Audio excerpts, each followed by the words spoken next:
Most top-rank aircraft capable of ground strikes are multi-role fighters, but War Thunder also features a few specialized vehicles, like the F-111, the Su-24, and the Tornado. Today we'd like to go through the details of fighting in mixed battles using aircraft that can arguably be called top bombers. First, let's talk about their weaponry. Unguided bombs and rockets are best left on the ground. Their only advantage is high maximum load. When you're facing surface-to-air missile systems, your best bet is precision munitions. For the F-111F, we recommend a combination of two weapons, the AGM-65D and the GBU-15. The Mavericks should compose the backbone of your firepower, while the bomb-only loadout is useful when you're low on spawn points. Once you join the battle, gain altitude and use your targeting pod's thermals to scout the ground battlefield. If the enemy has SAMs, you should begin your attack from 12 to 15 kilometers away. The Maverick's vehicle lock range is limited, but you can always send it to a spot on the ground. SAM players often stick to their positions, so it's a valid tactic in many situations. Launch the missile and immediately turn away from the ground battle to dodge incoming SAMs. It's not too hard when you're more than 10 kilometers away. Just keep your speed up. Repeat this maneuver if necessary.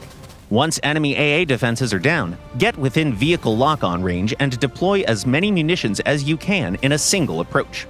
We also recommend you turn on automatic flare deployment to protect yourself against IR-guided missiles.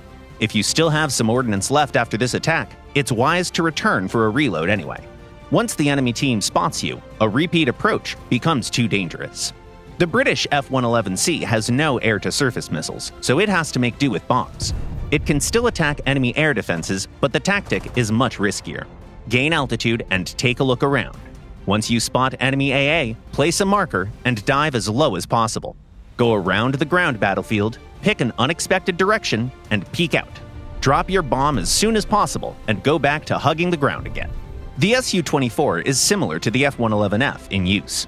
Its best loadout is based on the Ka-29TE as the main firepower, while the Cab 500KR and the Ka-25ML can serve as auxiliary weapons. This aircraft has no thermals, so scouting for enemy air defenses is much trickier. We recommend you look for the ground spawn points first. Enemy SAMs are highly likely to be found there. The Ka-29TE can be used the same way as the Maverick, even outside its vehicle lock-on range. Soviet missiles fly much faster and carry larger warheads, so they perform even better in this tactic. Once you suppress air defenses, you can turn your attention to tanks and spend as many munitions as possible. After that, return to your base to reload, unless you want to face a new wave of SAMs. The Tornado comes in the largest number of modifications. We'll start with the Italian version. Its arsenal includes the GBU-39 satellite-guided gliding bombs. They're a good tool to destroy AA early in a battle. Gain altitude, find an anti-aircraft vehicle, and drop all available bombs on it while moving the reticle to cover a larger area. This bomb carries a small warhead, but this can be balanced out with a large number of munitions. If you have no gliding bombs, like on the German version, your best choice is munitions with combined laser and satellite guidance. Find enemy AA, place a marker, and dive low. When you're at least 10 kilometers away, pitch up, aim at the target, and perform the drop.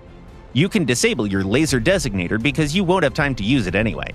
It's safer to hide at low altitude after the attack. The British Tornado's main weapon is the rocket-propelled bomb called the PGM-500.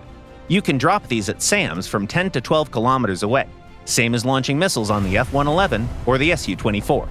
Tell us in the comments how you perform heavy CAS, and see you in our next video.